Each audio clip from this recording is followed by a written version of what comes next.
Sansão e Dalila, fúria, vingança e um corte de cabelo. Este é o quarto episódio da segunda temporada de As Histórias da Bíblia, o podcast da Rádio Observador, em que deciframos o livro mais impresso e distribuído da história da humanidade, mas não necessariamente o mais lido. Eu sou o João Francisco Gomes, sou jornalista e escrevo sobre religião no Observador. Eu sou o Daniel Nascimento, padre e professor na Universidade Católica Portuguesa. E eu sou o João Basto, padre e colunista do Observador. E esta semana vamos falar de um episódio muito conhecido da Bíblia, a história de Sansão e Dalila. Uma história de violência e traição que ficou muito famosa graças ao célebre cabelo de Sansão, o segredo que lhe dava uma força sobre-humana. Ora, Dalila descobriu esse segredo, entregou Sansão aos filisteus e levou à sua morte. Mas quem era, afinal, este homem? E de onde vinha a história do cabelo? É o que vamos tentar perceber no episódio desta semana. Estas são as histórias da Bíblia. Olá a todos. Antes de seguirmos para o tema do dia, tenho que lembrar que os nossos ouvintes nos podem enviar perguntas, comentários e sugestões para o nosso mail, ashistoriasdabiblia@observador.pt. Já sabem, sem acentos, portanto, ashistoriasdabiblia@observador.pt. E esta semana temos uma novidade para dar aos nossos ouvintes. Nós, a partir de agora, vamos passar a encontrar-nos 2 vezes por semana.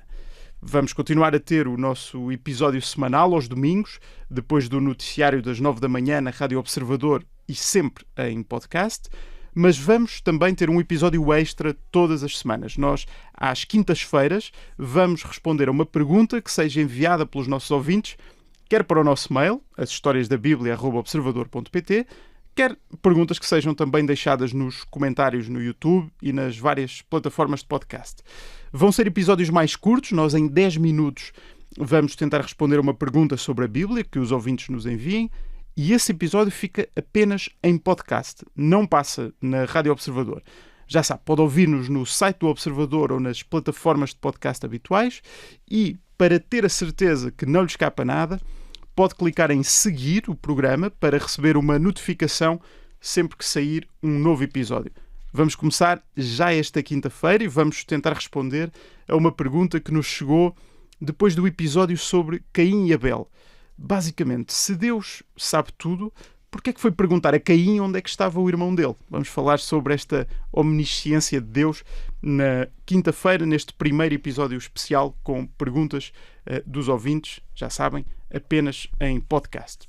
Ora bem, vamos ao tema do episódio de hoje. Nós todos conhecemos, nem que seja por alto, a história de Sansão e Dalila, que inspirou inúmeras obras de arte ao longo dos séculos.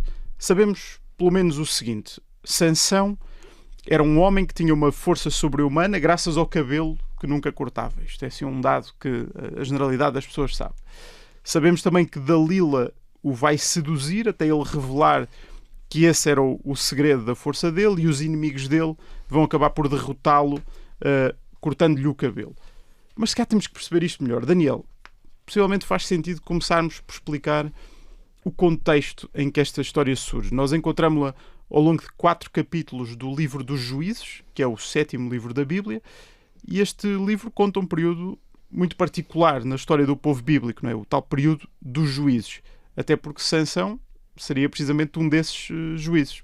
Queres ajudar-nos a perceber que período foi este?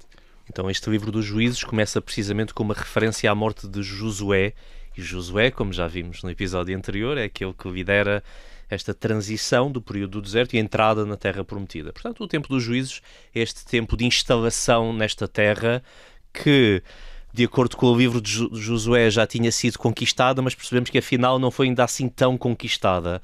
Ainda há muitos inimigos, sobretudo os filisteus, que são os grandes adversários ao longo do livro dos Juízes. E os livros posteriores, os livros de Samuel, onde depois aparecerá o rei David, o rei Saul, mas Samuel, o profeta Samuel, ainda é dito como o último dos juízes. Portanto, este tempo dos juízes é um período de alguns séculos que, no fundo, trata destes primeiros passos desta vida de um povo que ainda não está unificado, ainda está profundamente dividido em várias tribos, que só depois, mais tarde, serão unificadas, graças à monarquia. Há uma tentativa de reconstituir a cronologia que aponta mais ou menos para os anos 1400 até 1000 a.C. Até que ponto é que isto pode ser uma cronologia válida do ponto de vista histórico? Aproximativamente terá algum valor, mas é também muito difícil situar o êxodo e o que é que foi o êxodo. Isso já foi falado em vários programas. A data mais provável para aquilo que tenha sido o êxodo, ou seja, a saída de Israel do Egito, será por volta do século XIII, né? 1200 e tal. E, portanto, estamos aqui por volta destes anos, né? 1200 e tal, 1100 e tal. Portanto, sim, nestes finais do segundo milénio antes de Cristo. João, a palavra juiz, que é usada aqui neste contexto, não tem exatamente o mesmo sentido que lhe daríamos hoje, não é? Hoje, quando pensamos num juiz, Se pensamos nós entendemos um magistrado num tribunal, que não é? depois de estudar muito vai julgar pessoas através de um código claro e distinto, se calhar não seria necessariamente isso. Ou seja, o juiz aqui vem de uma expressão hebraica que eu espero conseguir dizer mais ou menos direito, que é shofet, que deriva do verbo hebraico shafat, que tem uma espécie, muito bem, pronto, o professor hebraico concorda, então, que é uma espécie de campo lexical e vocabulário muito mais vasto que propriamente o magistrado. Nós estamos a falar de alguém que governa, salva, liberta, media conflitos, quase num pequeno chefe tribal que está ali como uma espécie de garante da ordem. E porque há muitos, ou seja, aqui já neste início, quando o Daniel estava a caracterizar um pouco este período, não falámos muito em detalhes sobre isso, mas é um período de grande caos, grande desintegração social. Sim, os próprios juízes, não é? São também fruto desse caos e dessa agitação social. É verdade que o livro às vezes tem episódios que têm uma estrutura muito repetitiva, o que refere já ao que já vimos em outros episódios, que é uma certa estrutura cíclica do tempo, que já abordámos em outros episódios, mas também remetendo para a primeira temporada, nós vimos que a certa altura o povo se entendia como um povo numa terra, com uma lei, com um rei. Nós neste momento temos uma terra que está conquistada, mas não está. Nós não temos rei, nós não temos um exército, nós não temos propriamente uma capital. Nem não há hierarquia. Exatamente, não é? Portanto há aqui claramente uma fragmentação social que vai procurar ser resolvida através destas figuras que são os juízes. São figuras policromáticas, polifónicas. Uns conseguem o seu objetivo, outros não. São libertadores, mas que, claramente, como disse o Daniel, estão aqui numa postura de transição para o período monárquico e é talvez o seu lugar essencial aqui na Bíblia. Sim, e apesar de Juízes ser um livro muito diferente de Josué, todos estes livros do Deuteronômio para a frente, até ao segundo livro dos Reis, são livros, digamos, dentro deste enquadramento deuteronomista. História deuteronomista é um rótulo que se costuma aplicar a estes livros, Deuteronômio, Josué, Juízes, 1 e 2 Samuel, 1 e 2 Reis, que todos refletem um certo esquema de pecado, deslealdade para com Deus, consequentemente castigo e opressão pelos povos estrangeiros.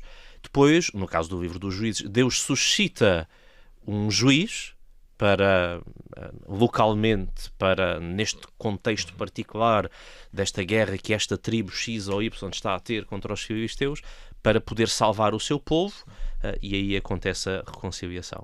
O livro fala de 12... E isto ciclicamente. Exato. Ciclicamente.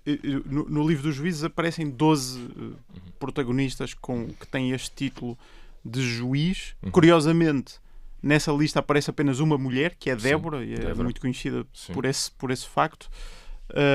Estes juízes, quer dizer, estão aqui 12, mas imagino que sejam relativamente simbólico, não é? Pode ter havido mais figuras destas, estas podem não ter sido necessariamente já falamos várias vezes, históricas. A Bíblia é um livro literário, narrativo, com uma base histórica, mas literário e narrativo. Faz-te a ideia da questão de Débora, realmente dentro destes 12 juízes é a única mulher, mas que é preciso abrir um bocadinho a lente para entender o lugar de Débora aqui. Pode ser entendido claramente, e há autores que o entendem como uma espécie de crítica a uma sociedade excessivamente patriarcal, e portanto aqui, até no episódio de Débora, o facto dela ter com ela uma espécie de general, de um chefe que homem que tem medo e Débora é a pessoa que claramente tem coragem de ir para a frente, nós se calhar temos que abrir um bocadinho a lente e ver que Débora, como o próprio Gedeão, como o próprio Ehud,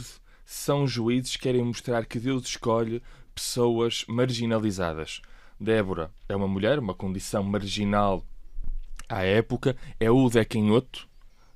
Não é propriamente uma condição, não é propriamente assim uma... Mas temos que entender isto no contexto e, por exemplo, o próprio Gedeão é uma espécie de um medricas com o síndrome do impostor. Portanto, são pessoas claramente que têm algumas condições que se colocam à margem da sociedade patriarcal e que se calhar não estaríamos habituados a ver com esta frequência. Mas atenção, acabei de dar uma cena para cortarem e dizerem que o padre associa ser mulher a ser canhoto. Portanto, é interessante. Daniel, Sansão aparece aqui justamente nessa lista de 12 juízes, até é o último que aparece nessa história cíclica, embora, como disseste há pouco, depois Samuel venha a ser considerado o último deste período, não é? Mas... ok, se calhar vamos então tentar compreender melhor a história de Sansão e da Lili e começar a perceber quem era o Sansão.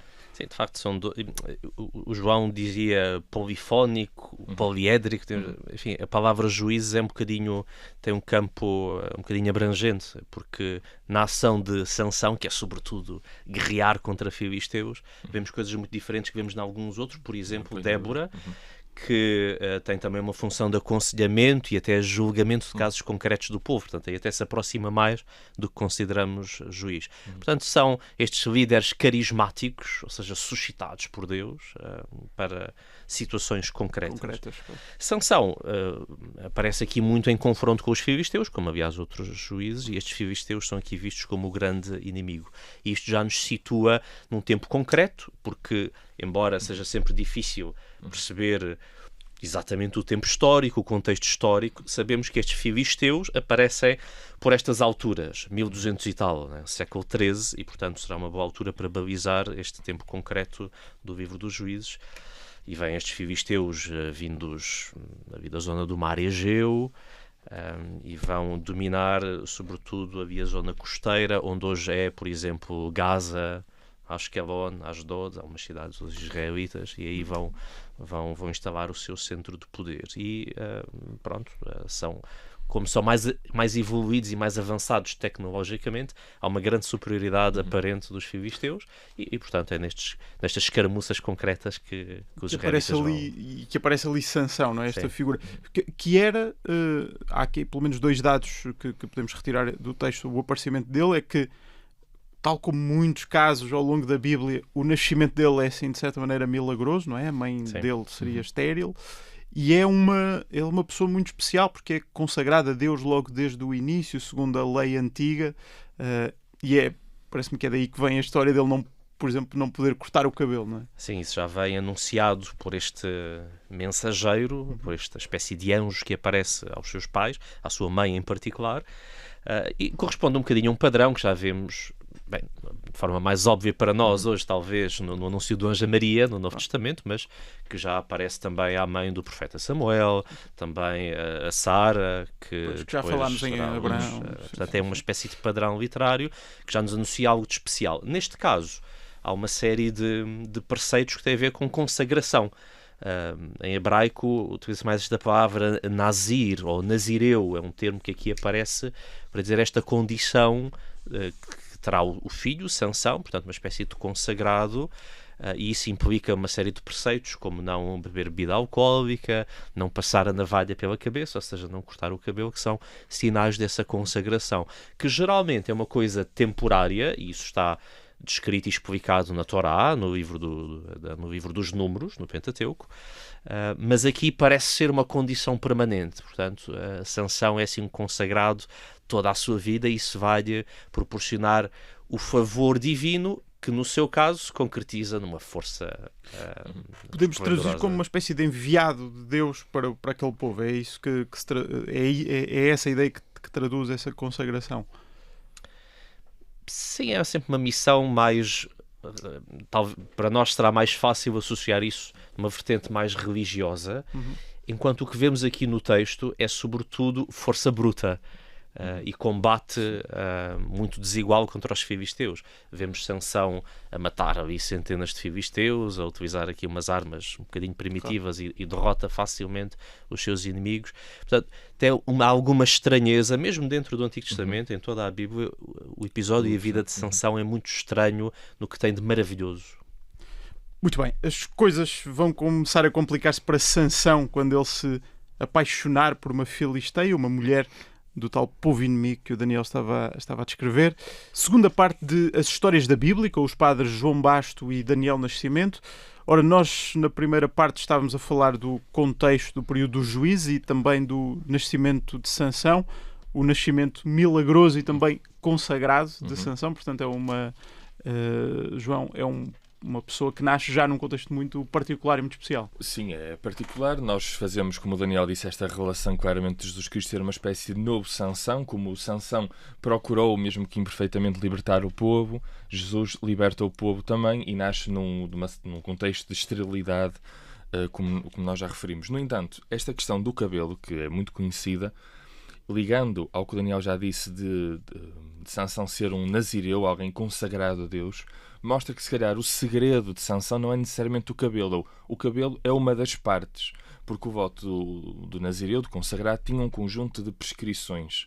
E ao longo dos episódios, Sansão vai incumprindo em vários. Uma questão da pureza, mesmo da pureza sexual, da questão da... Não podia tocar nos cadáveres, não é? Não podia tocar nos cadáveres, da questão do próprio vinho. Claro. E quando lhe cortam o cabelo, não é que ele perca a sua força toda só por si, é como aqueles navios que vão naufragando porque as várias comportas já estão cheias. É o culminar da infidelidade. É o culminar da infidelidade. Nós associamos ao cabelo, mas realmente, se calhar, se Sansão abstratamente tivesse o cabelo rapado, mas tivesse os outros votos ainda invioláveis, se calhar a situação não se tinha degradado, mas... Sim. Muito bem. Daniel, eu estava a dizer no final da primeira parte que a história de Sansão vai começar a complicar-se quando ele se apaixona por uma mulher do povo inimigo, não é? Sim, a história de Sansão começa logo a complicar-se. O João disse aqui uma coisa que talvez nos possa induzir em erro, porque de facto esta ideia que dizíamos aí bem dos juízes, de uma espécie de libertadores, de líderes, para libertar o povo face à opressão inimiga, se olharmos para a história de Sansão, a gente não vê isso. Ele não parece estar a libertar o povo. Ele está a lutar por si. E está, sim, é uma grande diferença até de outro juízo. Ele parece estar a vingar-se pessoalmente e não a parece cumprir uma história desígnio, até diferente e aqui inserida de forma mais ou menos artificial. Este Sansão é muito parecido com o Hércules da mitologia grega e até, enfim, de outras coisas também da antiga Mesopotâmia, porque é um homem imaturo, quase um adolescente, uma força bruta extraordinária, e já referimos isso, não é? Que ele vence aqui não sei quantos filisteus e pega com uma queixada de um burro, mata uns quantos e, enfim, parece ter uma força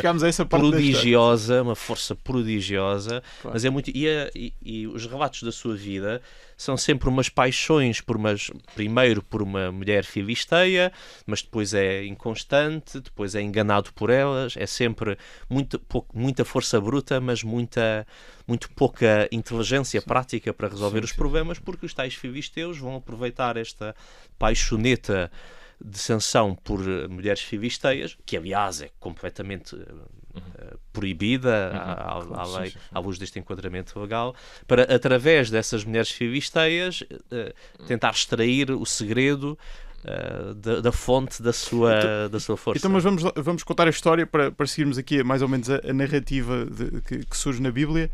O que é que acontece exatamente quando ele apaixona-se por uma mulher filisteia e vai tentar casar com ela, não é? Exatamente, mas depois os filisteus, como não conseguem derrotá-lo, vão comprar essa mulher para ela tentar extrair o segredo. Porque é que Sansão é tão forte, porque ela é tão invencível. E a mulher tenta extrair esse segredo e lá consegue usando as suas artimanhas. Mas no início não é aquela história de uma espécie de uma aposta ou de uma charada com que ele engana os filisteus antes de chegarmos à história de Dalila, não é? Sim. Há aqui duas Dalila mulheres. Há duas mulheres. Primeiro é uma filisteia e isso acontece. Depois também há aqui no contexto de uma espécie de um banquete de casamento. Exatamente.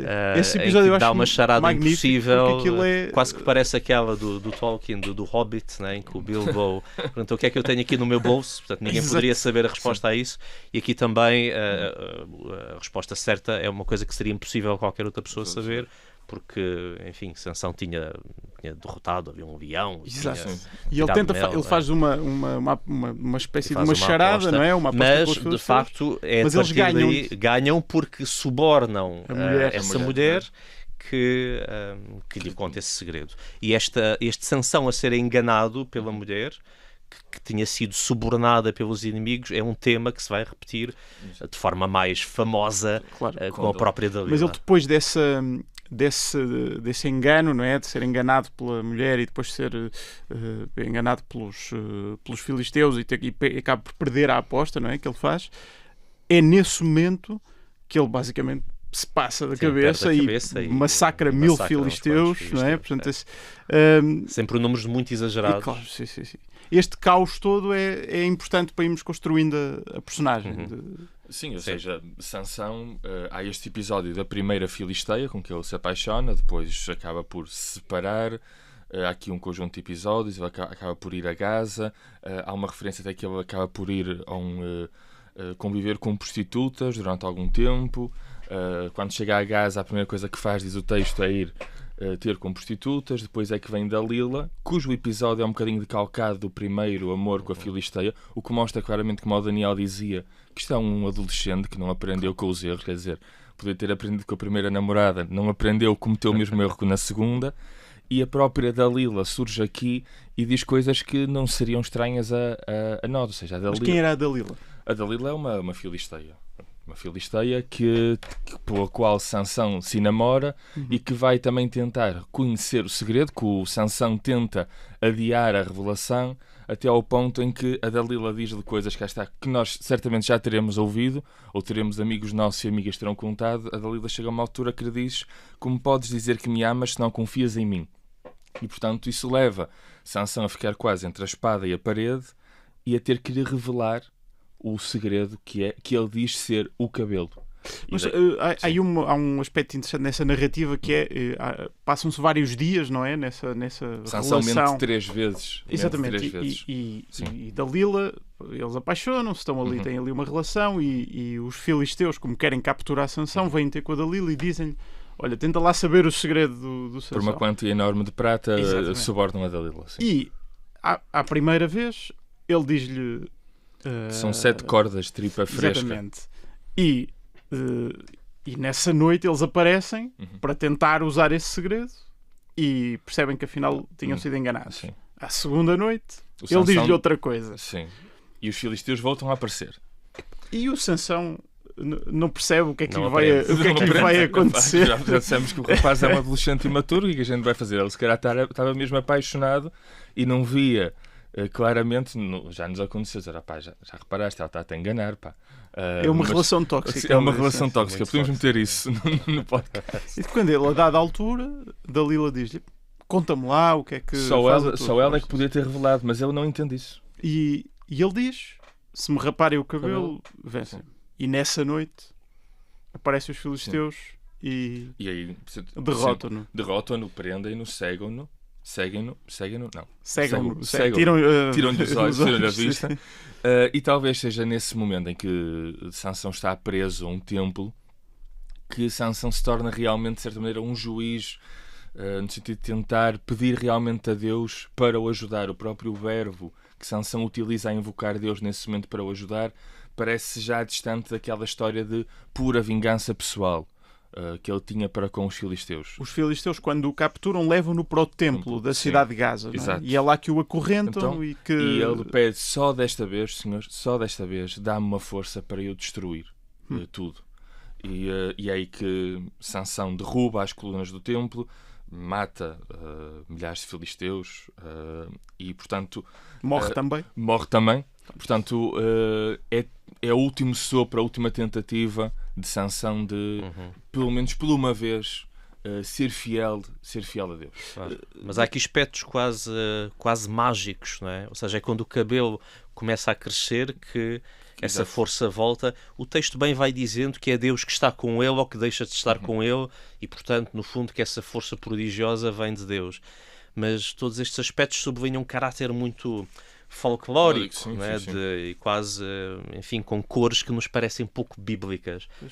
Parece-nos enquadrar quase mais nestes relatos um bocadinho fantásticos da tal mitologia grega ou de outros países do que propriamente no resto dos textos bíblicos. Eu até cheguei a ler uma vez num autor que falava do Sansão como uma espécie de Robin Hood, mas de certa maneira fracassado, que se traiu a si mesmo. Sansão tem aspectos de trickster, não é? Portanto, ele faz, já falamos aqui várias vezes esta figura da pessoa que faz enigmas, não é?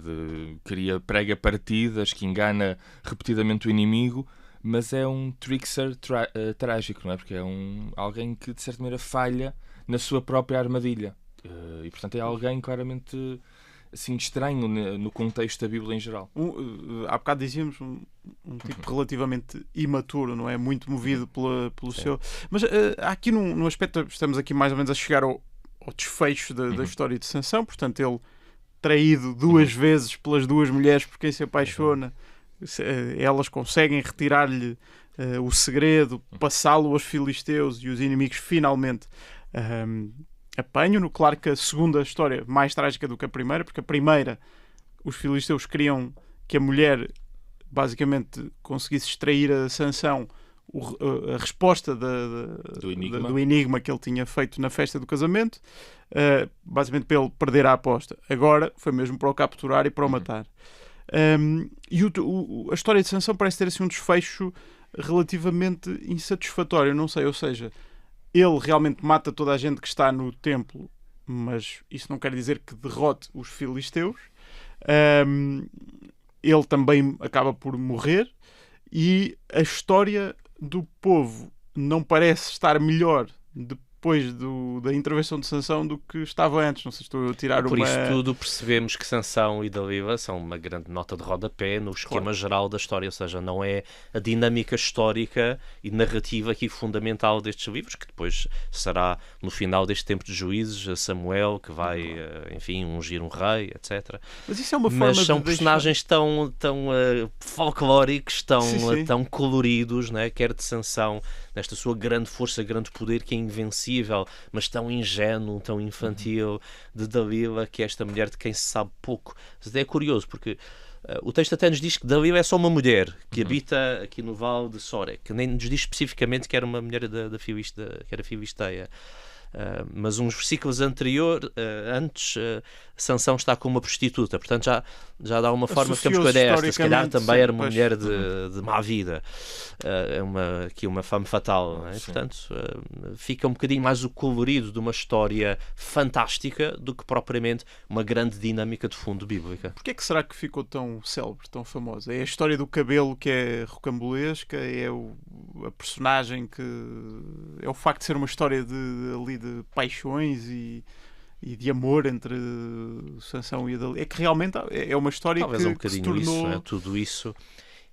E talvez isso nos ajude a perceber que a Bíblia não é um livro de doutrinas, de leis, de catequeses, no sentido mais de instruções específicas sobre a fé e sobre Deus, mas de histórias, de acontecimentos, de personagens. Né? E há personagens que, ainda que sejam secundários no grande esquema dos acontecimentos, são de tal forma pitorescos que são vão um cativando. Espelho, não é? Nós vemos ao espelho naquelas personagens. Pessoas, eu lembro-me de ser adolescente e do meu pai me dizer coisas assim semelhantes. Nós podemos dizer do Sansão, que é tu não sabes a força que tens, não é? Não sabes medir. Quando nós somos adolescentes, não sabemos ainda muitas vezes medir as coisas, o que dizer, o que fazer, quando ir ter com aquela pessoa, Claro. A regra, a moderação. E o Sansão é um bocado o exemplo disso. Aliás, o John Milton, que escreveu O Paraíso Perdido, o grande autor inglês, a certa altura da sua vida, traído e perseguido por o Cromwell, sentiu a necessidade de escrever um poema precisamente com a ideia do Sansão.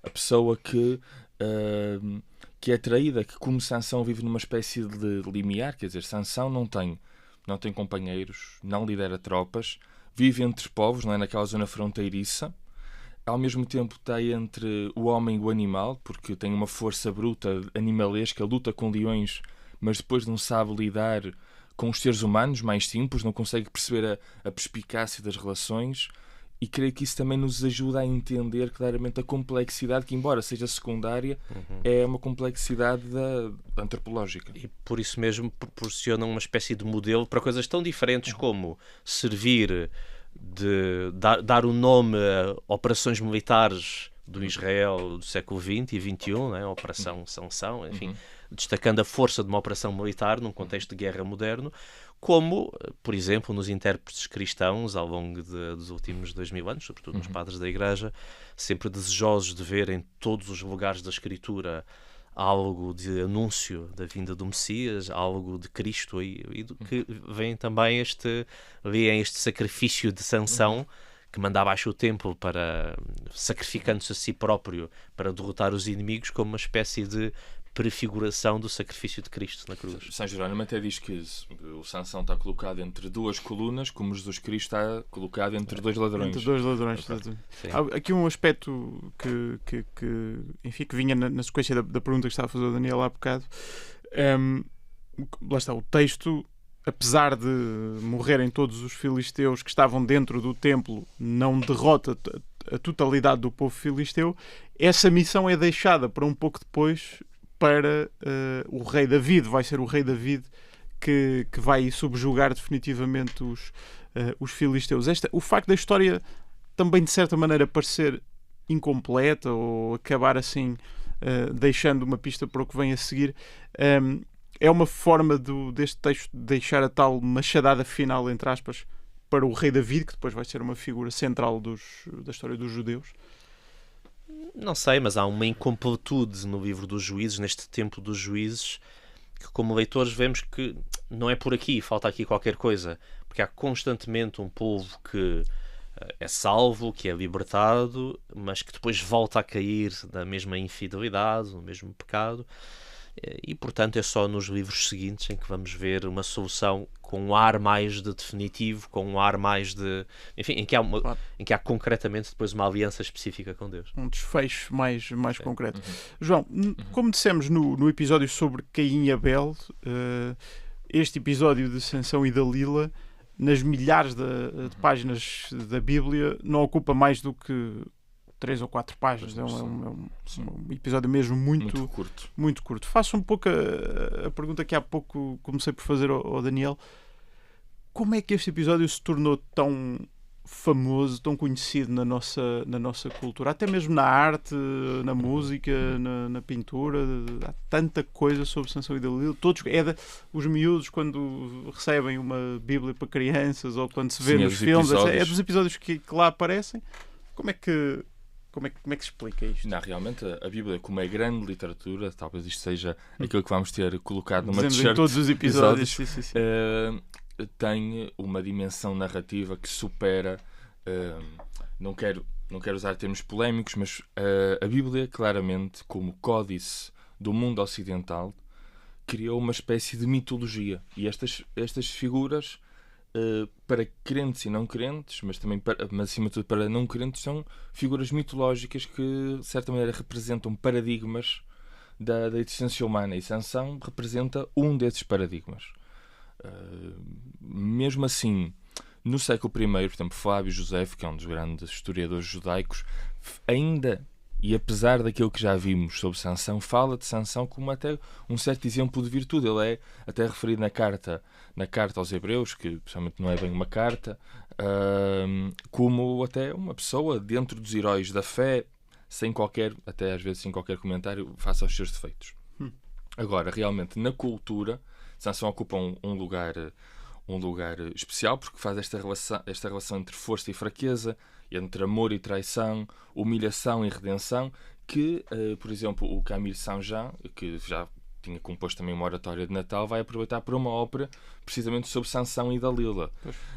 Quando eu referi recentemente famosíssima Sansão e Dalila, podemos meter no final do episódio. Mas o mesmo John Milton, já falámos, esta ideia claramente que nós podemos sintetizar na pergunta: Deus abandona-me ou eu estou à espera de algo mais? E parece que realmente Sansão está aqui, como tu disseste, pela sua incompletude da história. Existe uma grande derrota, mas na verdade aquilo não dá em nada. é coisa de pouca... é uma colheita que dá pouco vinho. Claramente nós lemos a história e percebemos isto terá que ter aqui alguma continuação. É uma espécie de prequela, pode ser lida como uma prequela daquilo que irá acontecer depois em Samuel 1 e 2 e por aí por diante. Não podemos ficar só por ali. Muito bem, nós chegamos ao fim do 4º episódio da 2ª temporada de As Histórias da Bíblia e na próxima semana vamos falar da protagonista de um pequeno livro em nome próprio, Ruth, uma das mulheres mais importantes do Antigo Testamento. E já sabem, podem enviar-nos perguntas, comentários e sugestões para o nosso mail, ashistoriasdabiblia@observador.pt, e nós responderemos a estas perguntas todas as quintas-feiras num episódio especial que fica disponível apenas em podcast. Portanto, não se esqueçam de seguir o podcast As Histórias da Bíblia nas plataformas habituais de podcast e também no site do Observador, para poderem ter acesso não só a estes episódios que fazemos aos domingos, mas também aos episódios especiais às quintas-feiras. Até para a semana, aqui na Rádio Observador, e até quinta-feira em podcast. As Histórias da Bíblia é um podcast da Rádio Observador com Daniel Nascimento e João Basto. É apresentado por mim, João Francisco Gomes, e a música do genérico é de Tiago Afonso.